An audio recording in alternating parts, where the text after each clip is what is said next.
Welcome to the Student Athlete Preparation Podcast, brought to you by SimplyFaster.com, the industry's leading sports technology and coach education platform. Check out all their products and their coaching blog at SimplyFaster.com. That's SimplyFaster.com. Today, I get the privilege to hang out and chop it up with physical therapist and performance coach, Dr. Brendan Thompson. 2, 1, 3, 1, 2, 3. Let's go, line it up.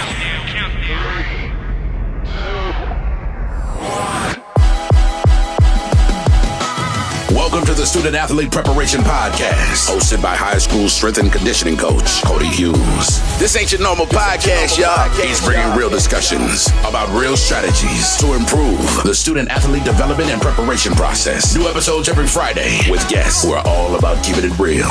Here to warn you now, you might get your feelings hurt. The mics are on and the takes are hot. Enjoy this episode. Here's your host, Cody Hughes.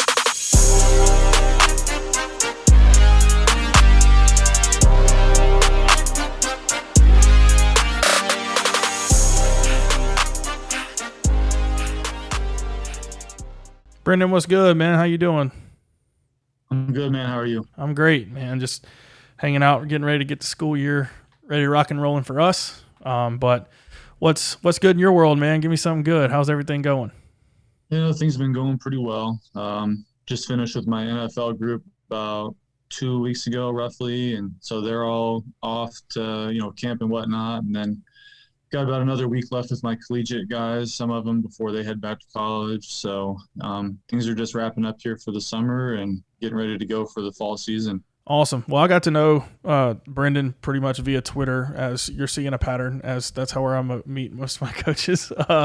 And he's got a really interesting viewpoint on things, and I think he and I share a characteristic of really being firm in what we believe in based on our experiences. So I think you're a really bright mind. I wanted to get you on as soon as I could. There's a lot of topics we could talk about. We could probably talk for hours. Excited you guys to hear this episode. But before we get into any of that, I want my audience to know a little bit about who you are. So give us a little bit of just the Reader's Digest version of who Brendan is, where he came from, and what he's doing today. Yeah, so I'm from small town Iowa, born and raised, multi-sport athlete. I played basically anything and everything under the sun. And then basically, as injuries started to pile up in high school, I spent more and more time with physical therapy. And one day I left physical therapy and I was like, man, I could do that sometime. Like, that would be so rewarding. And as I, was able to bounce back from an ACL because of PT and my support system, I got the opportunity to run at the University of Iowa as a Division I sprinter in track and field, where I basically worked my way through the ranks as a walk-on and eventually became a multi-time school record holder and a couple Big Ten medals, qualified for regionals several times, and then ended my career as a Division I All-American. So wow.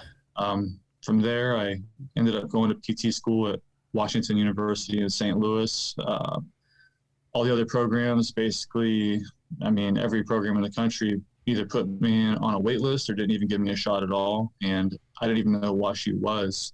And it just so happened they were the number one program in the country. So, so I got in there.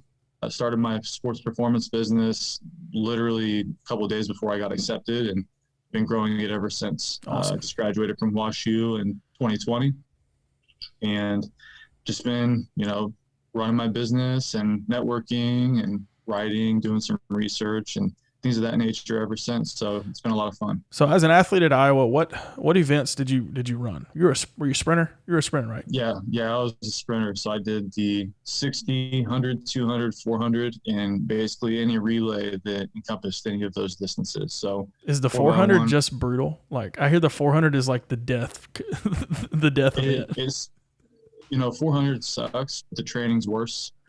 You have to have like pretty grueling training to be a decent 400 runner, because usually you have your open and then you've also got the 4x4 at the end.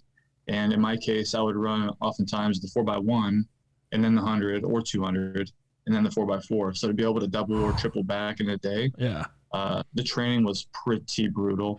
And eventually I just got away from the 400 altogether and just stuck with 100, 200, 4x1, 4x2, and I had a lot of fun. Yeah, cool, man. Well, you're also, I mean, it's not like you were just a track athlete, right, in high school. Like you played football, right? You're a receiver. Yep. Ain't that right? And didn't you play football in high school? So you have that background? I played football, basketball, baseball, and ran track. Wow. So in Iowa, there is a summer season for sports, whereas in most states, baseball and track would overlap.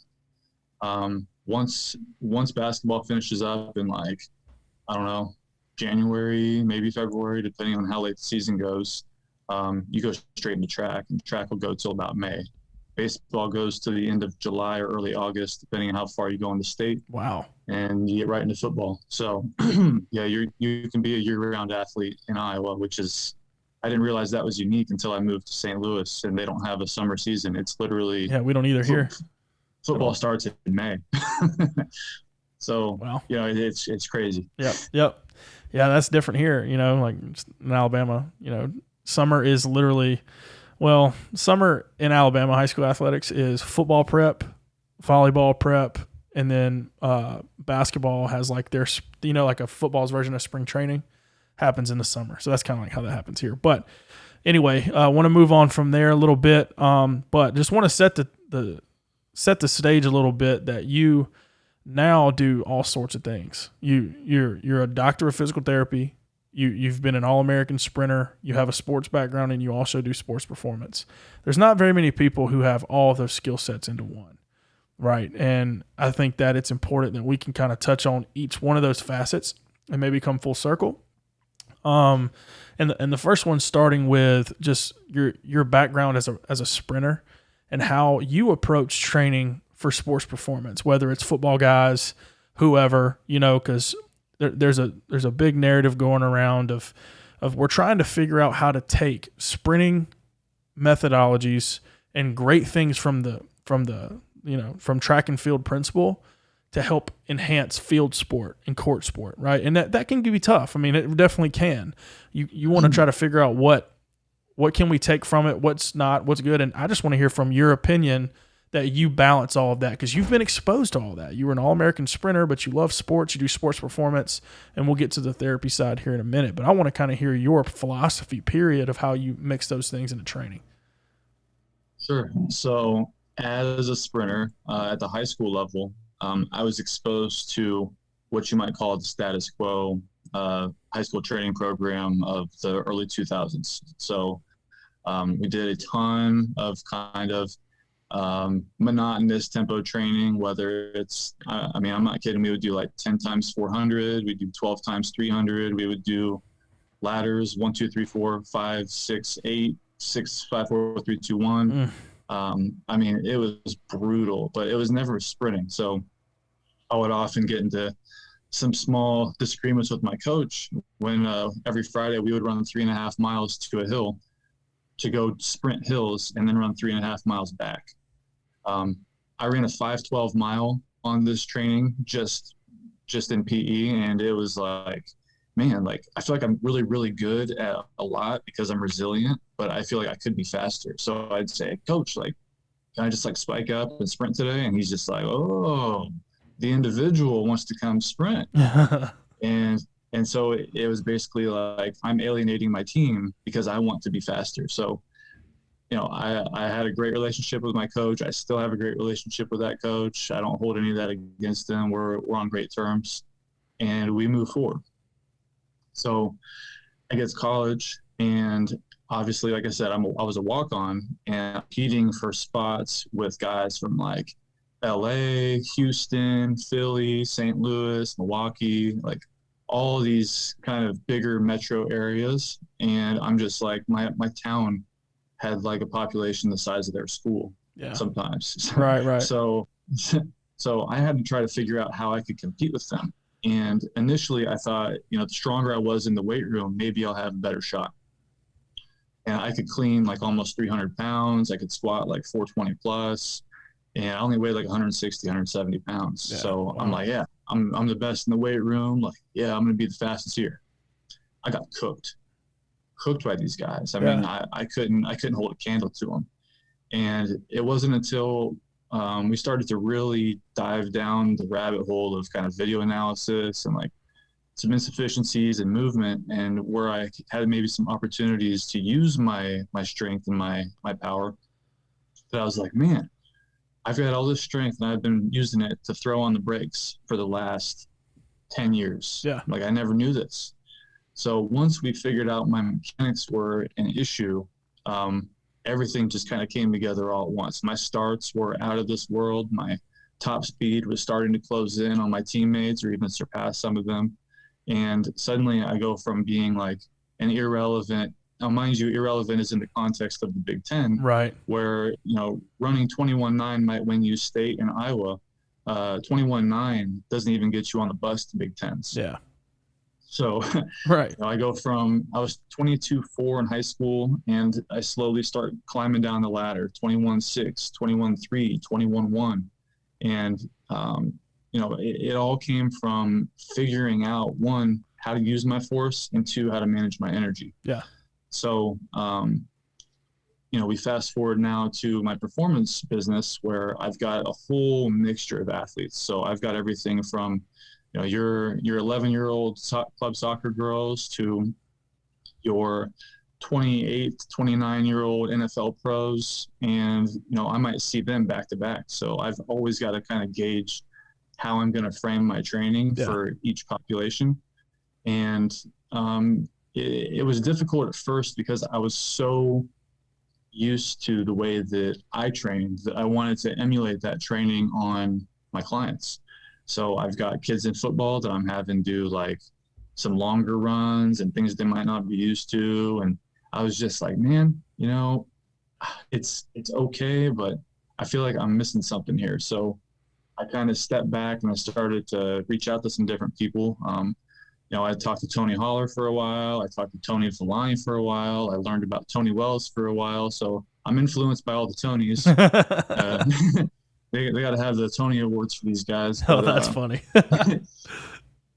Anyways, so I'm learning about all these different things. I'm diving into Charlie Francis. I'm looking at how different NFL trainers and agility trainers and stuff, how they're doing things. And then I just applied just like the knowledge that I gained from PT school and from my own training. And now I just kind of have meshed it all to where if I've got like a baseball guy at 1, I know that I'm going to be working kind of some rotational things. I might work some lateral starts. I might need to work on some of the lateral power and plyos that they probably don't get on their own versus, someone who's training for Combine 40. We're going to stay more in the straight plane rather than mess with all the lateral agility stuff. Right. And if I see them multiple days a week, maybe I'm doing excels for 2 of those days, and maybe I'm doing top speed for 1 of those days. Maybe I'm doing excel one day, top speed one day, agility one day. It's just whatever makes sense for the athlete, given the time of year, given what they're enduring in training, given what they're doing outside of me. Because as a private sector coach, I'm just a spoke in a wheel. Right. Like, I can't pretend for a second that I am their entire training program, as awesome and convenient as that would be, because then I could control all their volumes, their loads, their deloads, their progressions, yada, yada, yada. But I can't. Mm-hmm. So I have to make sure that what I'm doing is not only effective and has big bang for the buck, but that it's also safe. Yeah, for sure. What kid wants to do is, pursue outside training, and then they can't compete at all because they tweaked a hamstring while I'm trying to force them to run at top speed or do something they're just not ready for. So it's constant kind of give and take from what the athletes present to me. Mm-hmm. And I'm always asking questions, always trying to get a feel for what they're doing, reaching out to the coaches. That way I know that I'm acting in their best interest and not in my best interest, if that makes sense. Yeah, there's a common theme here across private sector coaches that I've interviewed, and they all say the same thing if they're any good. Same thing you just said. I am not the show, I am the supplement. And the great ones can figure out how to best dose that supplement to give them maximum return, right? So glad that you have that same outlook. It's funny, I'm starting to catch on that pattern that the best private coaches in the industry are doing that. And it's important that you do that. Speaking of bang for your buck, because at the high school level, which majority of my audience is listening is from, that we have to also do that because we're kind of on the flip side where we're managing really big groups. it's hard to execute a lot of different things with a wide variety of training ages and not a lot of time and a lot of kids and a lot of athletes at once. So one of the things I wanted to dive in a little deeper with you is teaching speed. And I know that's like, whoa, what do you mean, right? A lot of different ways. And we can start with like acceleration, because I believe that if there's one thing that a lot of coaches lack, and me as well, is we're really good at teaching. Like, we're PhDs in the weight room, but dude, we are abysmal when it comes to stuff like this, right? Learning how to teach the first 3 steps. Because a lot of times in sport, especially football, reestablishing and getting back to your first 3 steps can be the difference between making a play and not, on top of already putting together all the psychological and mental decisions you've got to make to understand where to go before you put your foot in the ground. So if you were to teach your principles, like in acceleration, especially in the context of field and court sport, where do you feel like, because you hear I hear these things all the time, like knee lift, get your knees up, stride out, reach out, how those cues can be good, they can be bad. I want to hear a little bit about your rundown. Is that if you're going to take an elementary athlete or an elementary or rudimentary approach to acceleration, what are a couple things you start with? What are some things we can look for as coaches? So first, I'll start off by saying that you're not alone and that teaching the excel is just hard. Yeah. Like, I think it's arguably the hardest thing to teach, because it's the one part of the sprint it's not totally natural. What I mean by that is that a lot of times, if you look at like the Olympics, or you're watching the 100-meter, the most elite starters have a different type of stride pattern early than they do late. So they're essentially working one stride pattern in the first 10, 20, 30 meters. And then as they're standing up, they're transitioning to kind of a turnover mechanics where they're cycling. Right. And it's those first few steps that can make or break you. And that if you're taught to reach out, for example, your foot is going to land in front of your center of mass, your shin angle will be more vertical, and it's going to stand you up.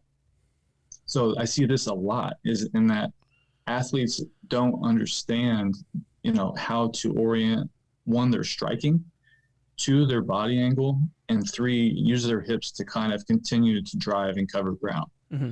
So when I'm teaching to a large group, so for example, I had a group of about 65 athletes for about 6 to 8 weeks not too long ago. And the system we used was they were divided into 3 groups.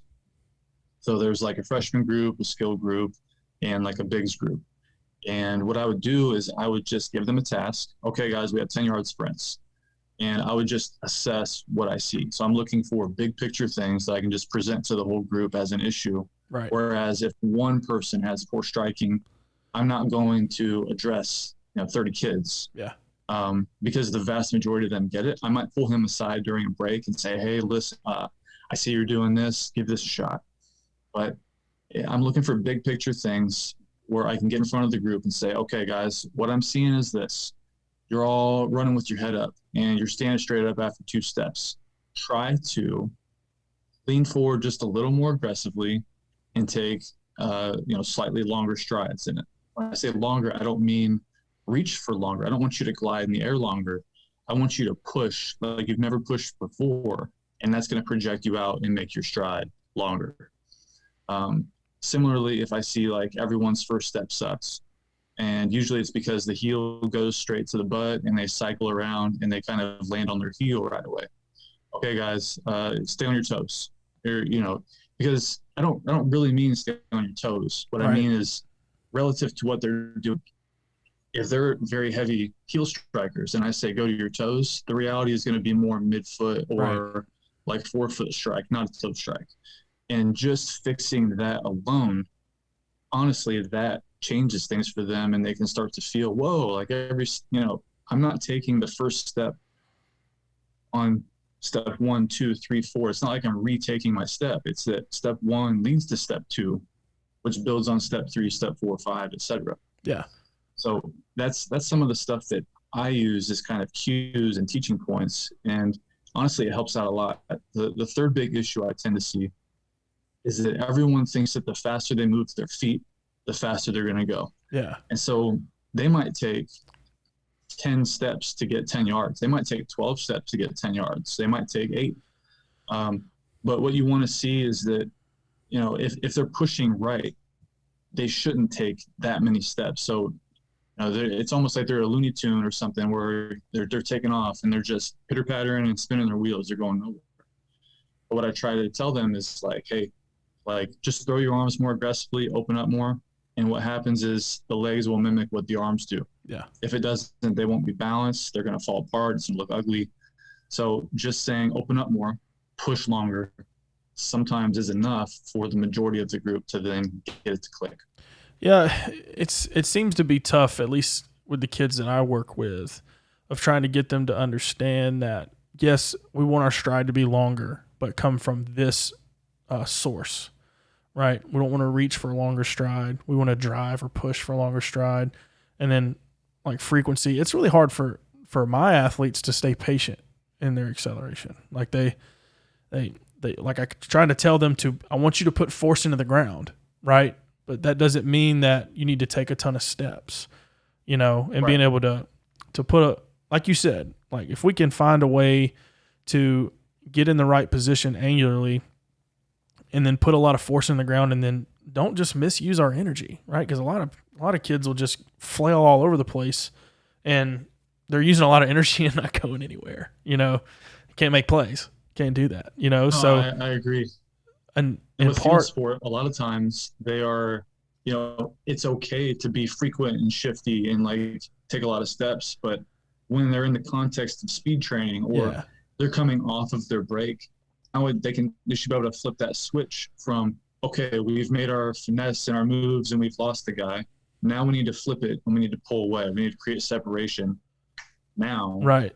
We can't just keep spinning our wheels and expect to go anywhere. Yeah, like I try to tell our kids that, and in football, coaches, I think, really need to understand that it's fine to use whatever tool you have in the toolbox to create deception. Let's take a receiver, for example, right? We may dance a little bit because they're press man. I've got to get to a certain spot, right, or whatever. I've got to create deception to create separation. But at the end of the day, your acceleration is what's actually going to create that separation, right? Being able to make a cut really well, being able to get north and south, whatever that is relatively, right? North and south meaning just starting to accelerate. But that's not the same thing. Like they're kind of separate, right? It's I need to deceive you, then I need to separate from you. Like create a small amount of space and then separate, right? Like that's, and then when we're in speed training, we're getting past the deception part. When it's time to separate and put our foot in the ground, this is the positions we need to feel, right? This is what we're trying to do. And sometimes that's hard to drill. You know what I mean? What are some ways that you can try to drill this? Like some of those things you want to feel that you've used in your experience. So I really like hill sprints and sled sprints. Reason being is that, one, you can diagnose really quickly who the high power output guys are and who the low power output guys are. For example, I had, I don't know if you've been following on Twitter, I had a sprinter I worked with remotely. His name's Luke Collins. And he actually came to St. Louis, and I had him do some resisted belt sprints. And I could hold him with just my bicep when he showed up. Like I was just kind of tiptoeing behind him. I didn't feel in danger. He wasn't going to pull me off my feet. And I'm like, Luke, you're too nice, man. You're too nice. Like I see this powerful kid, and I'm like, you've got to push. He's like, what do you mean? Well, watch. And I got in the belt. And I said, all right, you hold me. I'm going to show you what you're doing. And I just basically do high knees. And he feels like he can just walk behind me. He's safe. I'm like, okay, you feel that, right? Yeah. Like, you feel like I'm pulling you? No. All right, feel this. And all I do is I push the right way, and I about pull him off his feet. And he's like, oh, that's it. So I walk back to his mom, and I said, pardon my French. He's about to have what I call an oh shit moment. Yeah.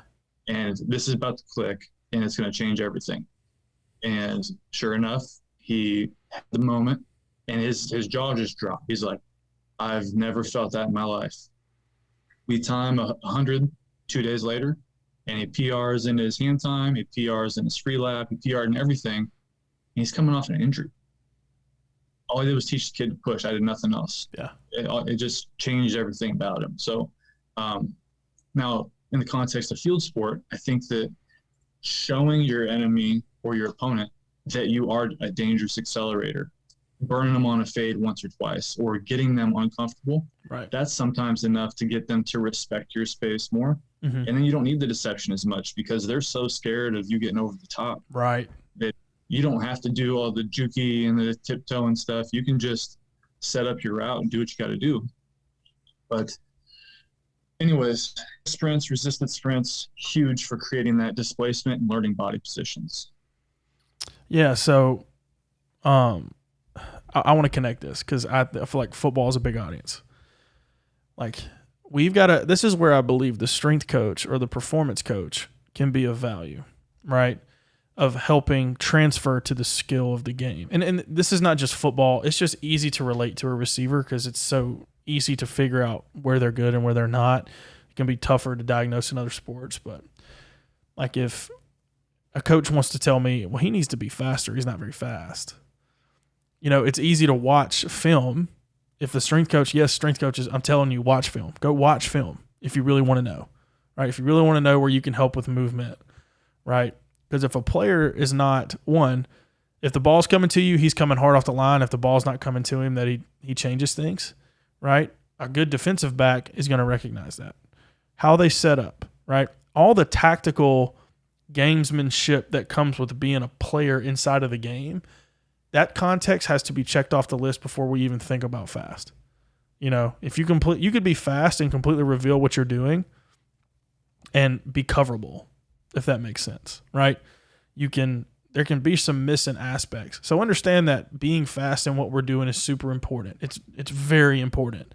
We all need to be better, but it's got to be comboed with the skill training too, right? I'm not saying that we turn into wide receiver coaches, but I'm also talking about that if we both bridge together those two skills, that's when you become really, really dangerous, right? You hear Anquan Bolden talk about it when I've talked to Tony Villani about saying that you want to make sure that DB can't eliminate any route off that tree when you start. Like, he has no idea if you're running a dig, a comeback, a fade, a post. Has no clue. And that's how you win, right? And a lot of guys that aren't that fast, top speed-wise, aren't always the best guys, right? So talk about, like, how we balance trying to increase max velo versus trying to increase – because, like, to me, max velo is one of the hardest things, like, to become elite at. Like, I can't even think about the amount of energy and time, especially look at the Olympians. Like, they put in all this time to get really good at this one thing. It's so intricate. It's the fastest thing we can possibly do. It's really hard to be precise when you're going that fast, right? So that takes a lot of time, right? But we still need parts of that for field and court sport, right? We need that. How do we balance between working on that but also working on the acceleration change direction part? I had an interesting discussion with Brad Dixon recently about programming Excel versus programming top speed versus programming tempo and all these things. And some other football coaches chimed in and they said, well, we accelerate, decelerate, and change direction all day. Like, why wouldn't I go to top speed? Because that's what we don't do. I said, true, but are you maximally accelerating, decelerating, changing direction in all that you do? Or are you just playing the game and the kids are just getting through it? And it's a point worth talking about because, you know, everything that we talk about on social media is about max intent. It's all about intent. How do you create intent? Well, if they're just playing, they're probably not maximally accelerating, decelerating, changing direction, or top speed because they have a cognitive task. They're reading the lineman. Right, the game might not call for that in that moment, right? It might not call for it, but when you have a task and you have to read and problem solve all at the same time, it is impossible to maximally do anything because your resources are finite. So if you can shut your brain off and just think, okay, I need to get from A to B ASAP. Cool. Well, guess what? Getting from A to B ASAP in a game means that you have to navigate and negotiate human beings, moving bodies that don't want you to get to B, right? Right. So just having to use those resources to finesse takes away from that maximal intent everybody talks about. So I think in the off season, it's particularly important to really emphasize max velo, because you won't get those same opportunities to do it fresh once the season starts. Right. No matter how well you program, no matter how much rest you give, in a football season, kids are going to get worn down. Mm-hmm. The game, just the physical, the mental, the emotional, everything, it takes a toll. If you can remove those things and get the most bang for your buck, that is prime time for max V, in my opinion. And I could be very wrong. I'm not on the field all the time, though. I just had a football team. It does get harder as the season wears on. And I started to have to call audibles for what I had planned for days, because kids would be so, destroyed from 7-on-7 on the weekend, or the high intensity weights they had the day before, because off season is also prime time for max strength. So when you're trying to balance all of these different things, I think that, it's just a great time in the preseason with the minimal stress, all these things to really build max output, max power, max speed, max endurance, yada, yada, yada. Right. So that once you're in season, you just need reference points. You don't have to go the whole way. You don't have to go, 95% of your max. You don't have to do those things to continue to improve or to at least maintain. Because that becomes the big obstacle, is that as the season wears on, performances start to diminish. And I think it's because sometimes we get a little greedy and we want to continue to do some of the work that we did in the off season without thinking about what they're doing right now.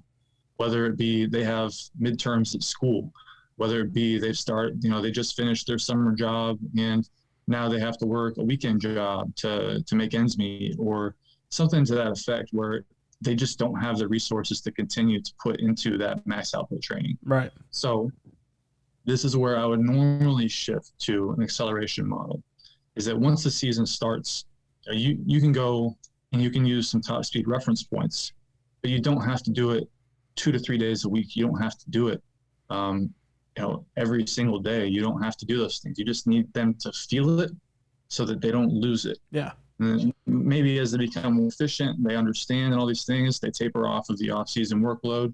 Maybe they get a little better. But I think continuing to chase, those little 0.1, 0.3 miles per hour outputs in the middle of the season can get a little more risky than the reward you would receive, if that makes sense. Yeah, for sure. What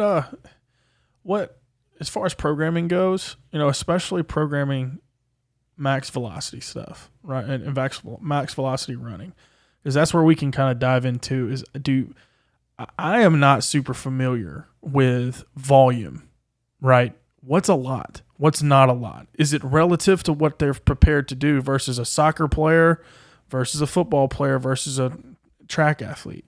Obviously, I would think it is, right? But as far as sprint volumes, like, can you kind of shed some light on that, like what that looks like? If you have someone who is used to playing a game at a certain speed, be it soccer, football, lacrosse, baseball, whatever, I think that your volumes are relative to the amount of time they spend at max output. So if you see that a kid has never sprinted that fast in his life, and you're suddenly introducing this new max speed stimulus, as people say a lot, if you don't sprint maximally in practice and you go sprint maximally in a game, chances are you're going to pull something, cramp something, whatever. Right. I think it's the same thing as if they've never done it in a game and they've never done it in training. It becomes riskier to just drop that bomb on them, because it is the most potent and high output stimulus you can have. So do you try to use a strategy of like accumulation, right? Yes, Am I jumping ahead of you a little bit? I need to stop interrupting you.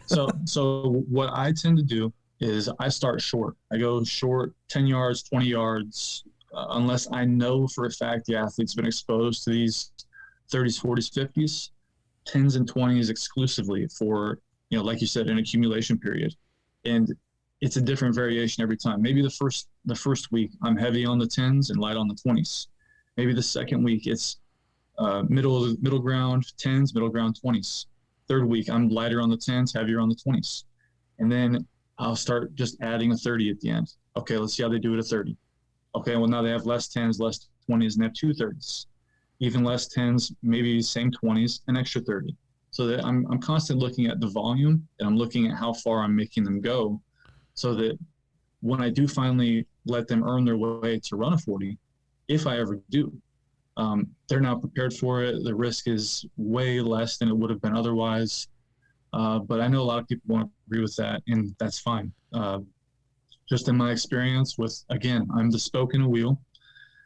I have to make sure that I'm doing my part. And that means for me that I feel much more comfortable with that accumulation period and then eventually testing 30s and 40s down the road than to just day one or week 2 or whatever. Say, all right, guys, we're testing 40s today. Let's go. Knowing or not knowing that they haven't been exposed to that distance before. Yeah, I think it's a good approach to try to build resilience before you just try to pop that off. You know, I wonder if some coaches don't realize how stressful sprinting can be.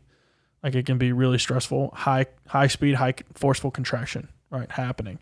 And you see, at least in my experience last year, I really believe, Brendan, we win a playoff game that we lost due to 2 starters being out due to hamstring strain. And I took that personally. Now, I know that that's tough, right? And wondering where that comes from. A lot of people said, like, we didn't really expose our guys to any type of high velocity training throughout the year at any point, because we do a really good job. We're a smaller team where guys are doing a lot of reps both ways at practice, and we're trying to really take care of each other because, like I said, we're 1 or 2 guys away from being a top team in the state to being middle ground, if it's the right guys. So when it comes to things like soft tissue injury from running, how to build that robustness, whether it's in the off season, preseason, and even in season. Like, let's take football, for example, like an in-season exposure. You talked about, you know, just having them feel that, right? But also being smart that if we haven't touched the velocity at a 40-meter or 40-yard run, like, we shouldn't start with that, right? It probably wouldn't. Well, at least in our opinions, we don't think that's super smart. You know, how we mitigate injury with sprint prescription.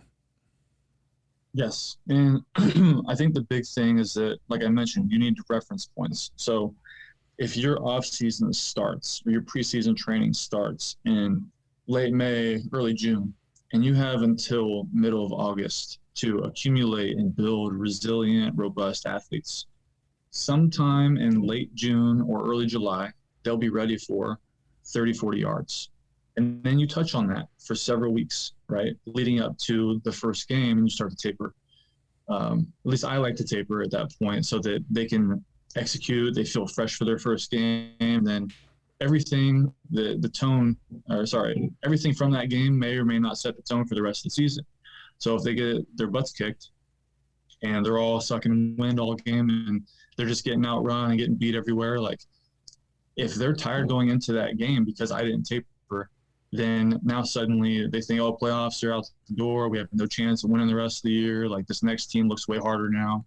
Versus if I let them play or I set them up to perform at a high level by tapering, going into that first game or the first couple games, now suddenly we get an idea of what they can do when they're at their max potential. Yeah. Or very close to it.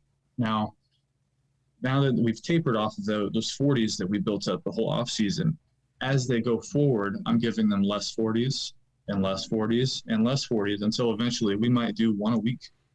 Right. So that we still have that reference point for their hamstrings, for their soft tissue resilience. But it's not so much that it's going to take away from the rest of the week. I would like to do that stuff more early in the week, whereas the accelerations, they tend to bounce back from pretty well. And so having like low volume or moderate volume accelerations, they can still get up to a really high speed, like 90% plus, but it doesn't carry the same inherent risk that you would carry if you continue to try to force them to sprint longer and longer and longer. Like, I tell my athletes, we did our combine training. There's no more combines. Camp season's over. Right.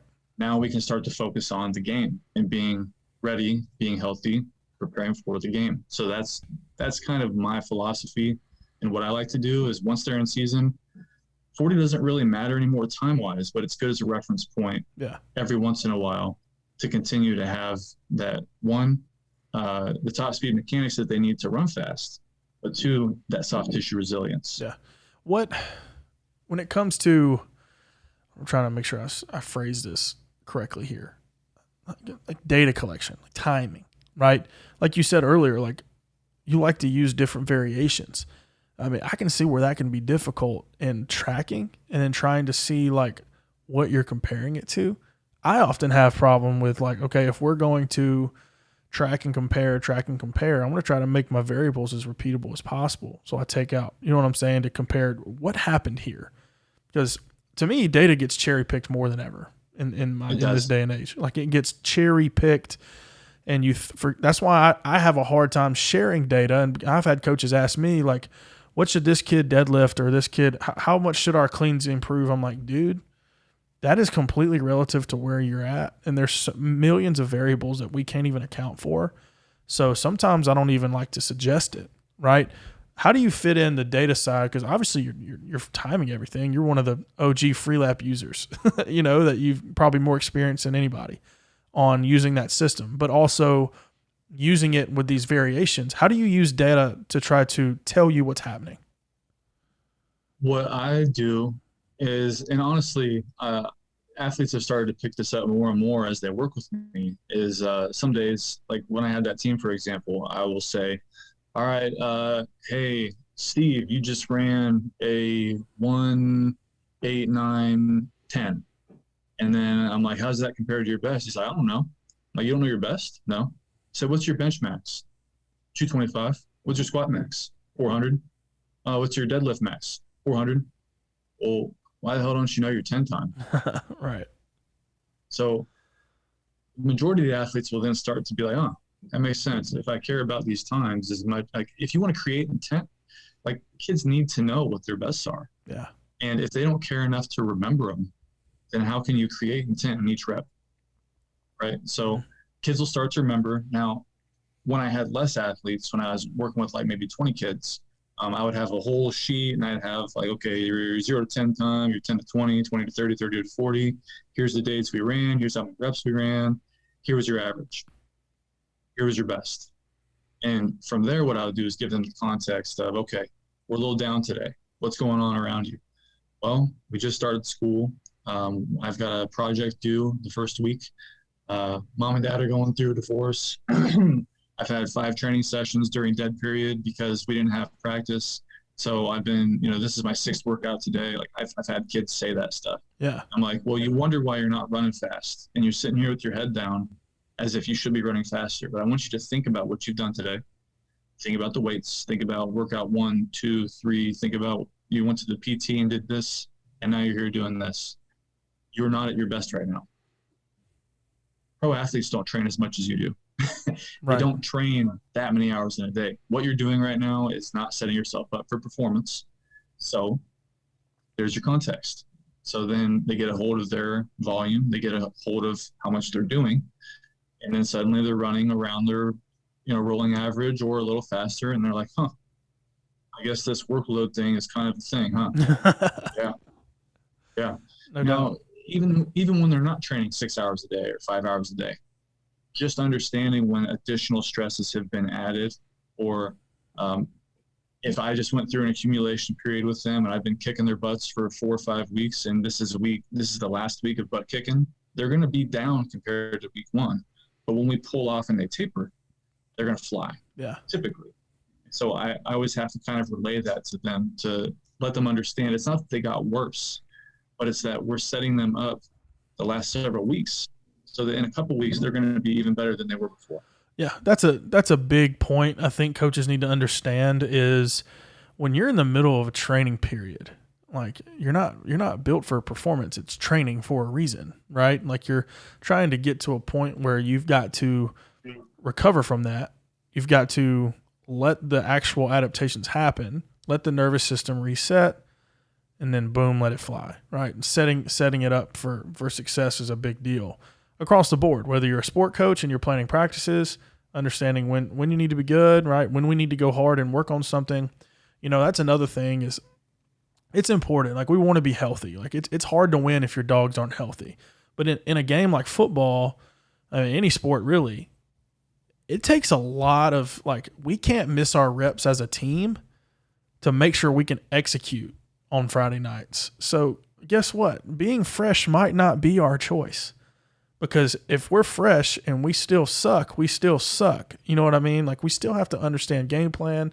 Now there's the weighing that, you know, as coaches look at it as far as what's going to be the best thing, as far as, because, you know, there's some coaches that are like, I'd rather be 100% healthy and 80% prepared rather than 80% healthy and 100% prepared. I can totally get with that. I get it. That makes a lot of sense, right? And that comes down to, that's why you guys need to understand sport coaches are so important, and the ones that are good are so great, in my opinion, is because they are crafty when it comes to how much scheme am I putting in their brain to still be able to do things physically. Because if you overload this, it's hard. Like you said, if you're problem solving, you're reading, how can you do anything max output, right? How can you execute? You can't. You know what I mean? So as coaches, we all need, all I'm trying to say is we need to keep all these things in mind, right? Like, just try to keep everything in mind when we're programming. And at the end of the day, I like to err on the side of caution, because if you go too far, especially with our kids, I tell, like, if you're on our bench hurt, you can't help us win. You know, if I go too far and we strain something, or we do something, and now that, I'm not trying to say my kids are walking around in bubble wrap, because you got to be intelligent and trying to prepare resilience and robustness, right? You got to train hard. I'm not saying don't do that, but if you're hurt, you can't help us win. You know what I mean? I agree 100%. And, you know, like you said, the 80% healthy and the preparedness and all that stuff, like, it's a juggling act. There are a lot of moving parts. No doubt. They go far beyond a lot of coaches. You know, they don't take these things into account all the time. They think, okay, well, we went really hard and we did a lot of contact yesterday. We're going to do a little less contact today, but still go really hard. And then the next day, we're going to go really hard and have more contact. And then Thursday's walkthroughs, Friday's game day. Well, you've now accumulated 3.5 games of snaps at max intensity. 60 to 70% of those snaps were at full contact, getting crushed by your teammates. The other 20, 30% of those snaps were taken at half contact, where you just wrap up and let them go. And then by the time they've gotten to Friday, they have played that many snaps. Would you ever expect them to do that and then be able to go and have their best showing on the field? It's probably hard. Yeah. It's hard. So you just have to have a lot of strategy and kind of tactfulness when you're implementing anything. I mean, I've talked with several collegiate programs, and they would tell me the same things. They're like, man, my guys on Saturdays, they do well for about two quarters, no matter how much conditioning we do. That third, fourth quarter, I mean, I've got guys dropping like flies. I mean, what's your week look like? Well, some of this is out of my control, but we do this many snaps this day, this much contact that day, conditioning that day, right, yada, yada, yada, lifting this day. I'm like, dude, that's a lot of stress. That's a lot of stress. You know, you're setting them up to practice well. You're not setting them up to compete on Saturday. Mm-hmm. That's just it. You just got to take into account those different things and, you know, learn from your mistakes. So if they keep being tired, third, fourth quarter, why? What can you change to make sure that your stars, who are irreplaceable, aren't being replaced by your second, third, fourth string guys in this third and fourth quarter when the game matters? And then refusing to take those first and second string guys out when you know that they're gassed, just because you don't know if you can trust the next guy. It just continues to feed into the problem. So just my 2 cents on that. I'll step off that soapbox. Sure, man. I mean, it's important for all coaches to hear that, regardless. Man, there's so many things I could go into now that I want to ask you. But the next thing is I want to talk about is the weight room, right? Just in general, where when you're, how we approach the weight room is so important, because there's so many different things happening in it. Where we want to prepare for sport, there's a culture aspect, right? There's a team chemistry aspect. And I think personally, I believe that the weight room is starting to get away from the fully meatheadedness. Like, I'm starting to see people really get a feel for the bang for their buck for performance, right? But there's still a juggling act of what's happening with the team and things like that. But as far as I just want to hear your approach to the weight room. I don't think we've ever even talked about it, not even behind the scenes, not on a DM or anything, of just how you approach the weight room for performance, period. Yeah. So my big thing is that, off season, again, we're building max strength, power, endurance, resilience, core, postural stability, the whole 9 yards. And what that might look like for me is Monday, Wednesday, Friday, heavier, harder. So I'm thinking like maybe Monday we do some back squats to complement some of our, tougher sprint work on the field. And then on Wednesday, we're coming back with like hand cleans or something that's not going to destroy them as we head into Friday. Friday is probably the most intense day on the field that I can think of in the off season, where they're going to have, Saturday, Sunday to bounce back. And so that's where I'll maybe incorporate some like eccentric deadlift variations or things to that effect, to just, again, we're trying to build resilience. We want to make sure that they're recovered so they can continue to train. And if I placed, those heavy eccentrics earlier in the week, it might cash out the rest of the week, because that accumulation is going to just suck and they're going to be just dead by the end. So right. What I like to do is I like to have 3 kind of supersets. So the first superset would be some Olympic variation or total body lift, whether it be back squat, front squat, goblet, whatever, hang clean, snatch, deadlifts, RDL. Your bang for your buck meat and potato lift. Yeah. Yes. And I'm going to pair that with some kind of jump variation or something that just is a lighter sort of movement that's similar to that lift. Box jumps, dumbbell jumps. You get the idea. Mm-hmm. The next thing I'm thinking maybe like a push-pull. So like a lot of people put bench on its own day. I don't think it's important enough to put on its own day. Okay. I think bench can be paired with back squat, front squat, clean, whatever, because it's really not that taxing on the CNS, in my opinion. Interesting. There's some coaches that'll disagree with you, but I love to hear it. Yeah, absolutely. Well, would you rather lift 4 days a week knowing that you have got to beat your athletes down 4 days to get the bench, the clean, the squat, the deadlift? Or would you rather pair and consolidate to 3 days so that they have more recovery? Yeah. Right. Just you got to make take. that decision as a coach, right? Just my take. Yep. So, we're building athletes. I don't think the bench is an athletic lift. I just don't. It helps the line. It helps blocking. It helps all of these different things. It helps you be powerful, but it doesn't move you around the field.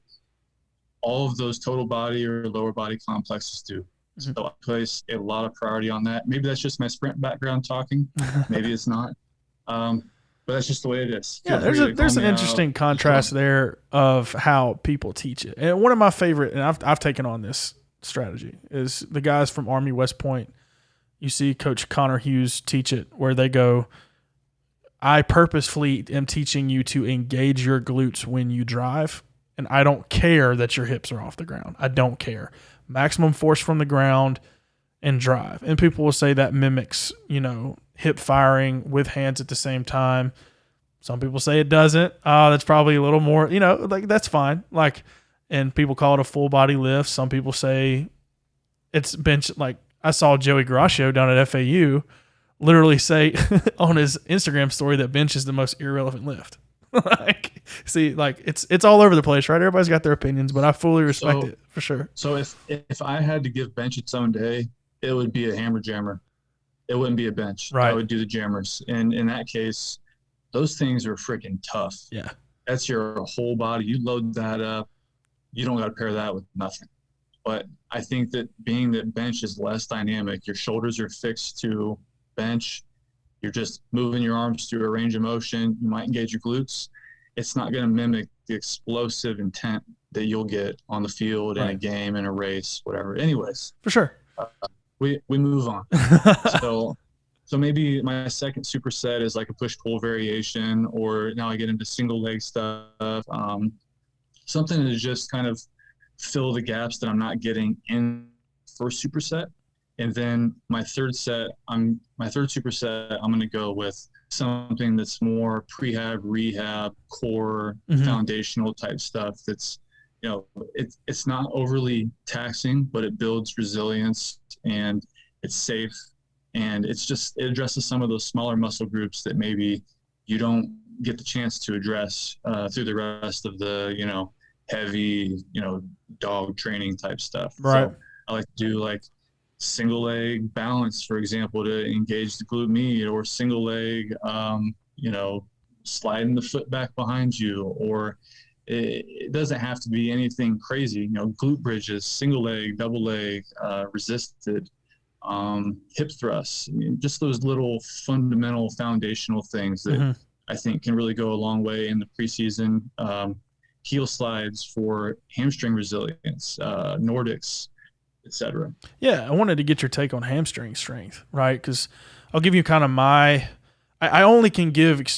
can only talk about my experience, right? And my perspective, which is about this big compared to the most brilliant coaches out there, right? And especially me being as young as I am. I try to hit the hamstring at least from a heavy hinge like an RDL. Okay, you can even put the trap bar deadlift in there, even though it's not exactly lengthening as much. It's really not most of the time. Trying to hit it from an eccentric standpoint, more from like a knee dominant Nordic type of lift. We even try to match the strength curve with like a banded backpack attached to the rack. You see what I'm saying? It's around my shoulders, and then as I go down to the most strenuous part of the curve or part of the range of motion, the band helps me on that. We try to hit that at least, and then I actually tried, because like I said, we were hamstring bit last year, and it hit me in the gut. I was like, you got to be kidding me. Like, I need my best guys. So did a lot of thinking and talking with some coaches, and I was like, I didn't really do anything high speed outside of like sprinting, which we didn't do a whole lot of that either. I was like, how could I mimic that in the weight room? So I was looking at things like banded tantrums. A lot of people call them different things. We're on your back, going fast on the band. Just fast straight leg extension, right, with a band. Fast like demo deadlifts, even though those are brutal. Those are fast and trying to catch. And then obviously like the kettlebell swing, like trying to be fast with a kettlebell swing. And then doing a lot more like single leg RDL work to try to work that as well. Do you like that approach? Is there anything you want to add to that as far as hamstring resilience, especially for field and court sports? I think what is typically missed when doing hamstring preparation is that the hamstring functions in a lot of different positions. Two joint muscle crosses the hip, crosses the knee. So in all of those things that we just mentioned, typically the hip is extended, and we're just solely looking at the knee. Whereas the hamstring still works when the hips flexed and the knees flexed. It works when the hips flex and the knees straight. It works when the hips extended, knees straight. So right. I think that addressing all of the ranges in different ways to build kind of the entire range of motion rather than just end range on either end of the spectrum, right, can be pretty good. Something that I really like that I haven't really seen much of is flywheel training. Yeah. Flywheel, single leg RDL type stuff is so hard, but it is very good in building. I mean, if you've ever done it, I know what I'm talking about. It's brutal. Flywheel like I've sucks. Snap you down. You've got to have some serious eccentric strength to overcome it.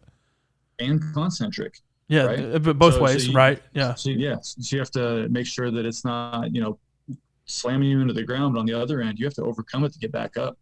And doing max intent flywheel stuff for the hamstrings was awesome. I love that stuff. I did it at Iowa all the time.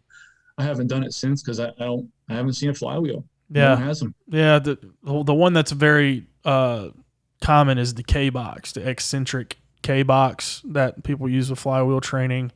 I actually think Sorenex has an attachment. I have Sorenex racks that literally you can put it on your rack, which, I mean, you can add those dollars up if you want. I don't have the time to do that, to get that. But if you have the luxury of having a flywheel, man, I would use it for that purpose. Absolutely. Yeah, that's good.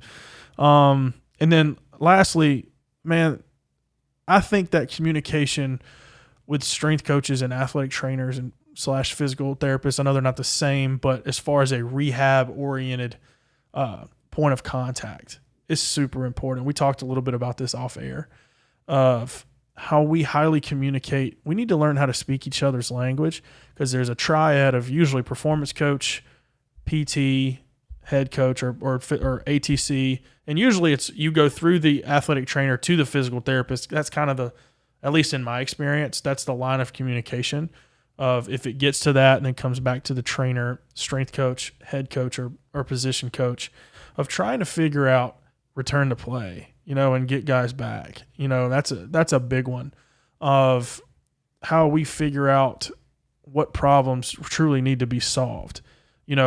I just want to hear your experience with, well, you're kind of all three, kind of do your own thing, but have you ever had a client therapy-wise that you've had to try to speak with or have a relationship with their strength coach? Have you had that experience before?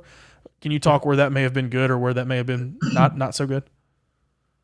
I think that the issue tends to lie, and this isn't only in my experience, but in several people I've talked to, is that everyone has a ton of pride and they want to do more than they're trained to do.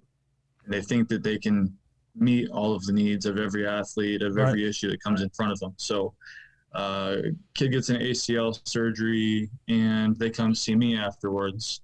Well, they're also seeing their athletic trainer in between, because seeing a PT 5 days a week is expensive and most insurances won't cover it anyways. Right.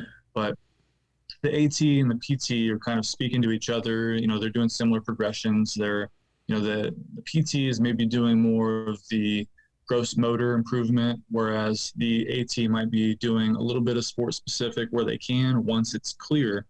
But once the pain and all that stuff has subsided and they're ready to really progress back into being the athlete they were before, this is where I think all three professions, actually for the sport coach, strength coach, PT, and the AT, are like, well, I could do this, or, well, I think I could do that, or I could better serve them than them. They don't need to go to them. And so it's like a turf war almost. Right.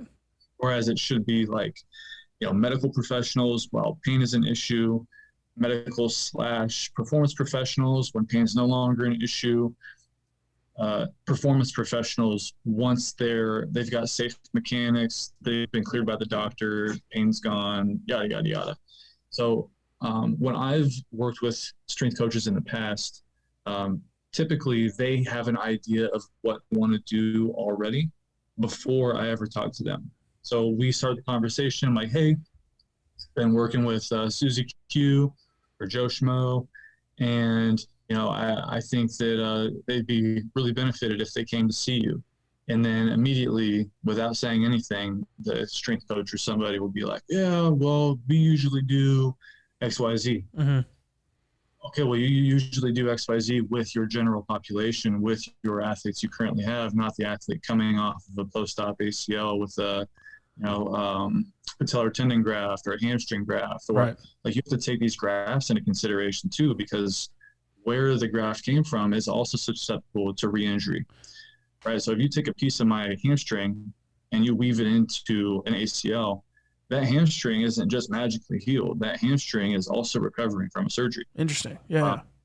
Same thing, like sometimes people use different tendons to repair the UCL or whatever in elbows. So having that general knowledge is good. So if the strength coach isn't aware of that, of how those grafts work, typical tendon healing time, the athlete's progression in the therapy setting, how can you possibly know where to start your strength program? Yeah, for sure. Yeah, absolutely. Right. That's huge. So I think that, communicating, one, what took place for them to show up, what happened when they showed up, what has happened since they showed up, where is your vision for them now? And then the strength coach can be like, okay, I know I've lost them for this long. Now I know the window of time that I haven't seen them. I know roughly where they're at. A competent strength coach is probably going to do their own assessments. They're going to do different movement screens. They're going to see what they may or may not be ready for. And then they're going to build on the foundation that's been set. So it's a spectrum of professionals coming in and kind of working together and then handing off to the next one. Right. Work together, work your way to the next one, versus this is all me, or this is all you, or this is all the next guy. Yeah. I think that cohesiveness can go a long way in better serving the athletes for one, but it also, I think, leads to better long-term outcomes. I think there's a common thread, period, with working together as a coaching staff, support staff, medical staff. At the end of the day, we all have to drop our egos and have the athlete's best interest in mind, period, right? Because that's what gets in the way. And it's not that we don't think that we are competent enough to do our jobs. We just have to be willing enough to listen and communicate. Because, like, at the end of the day, if we all have dropped egos, we will be willing to admit, okay, this is Brendan's road. I think you're better suited than me in this area.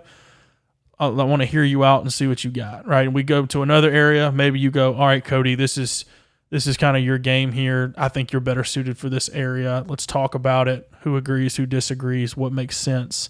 And you put together a game plan and go from there. Like, I'm about to go into a meeting here soon of an ACL, a patellar tendon graft ACL recovery from one of our best girls basketball players who unfortunately tore her ACL this summer and is going to miss out on most of her senior year, but she's already committed to play college. How do we get her ready?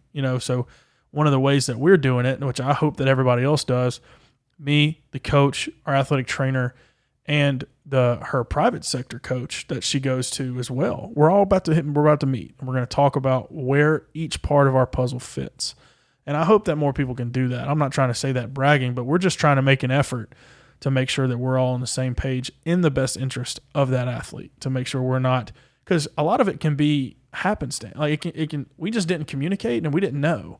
For example, when I was at McNeese State, I didn't do a good enough job of communicating with the coach on their bullpen schedules for baseball. And I was thinking, oh, it's the end of the week. Guys have been begging for it. Guys want to get after it, bicep, tricep. Right? Okay, cool. We'll do it. Some of those guys had lengthy bullpens coming up.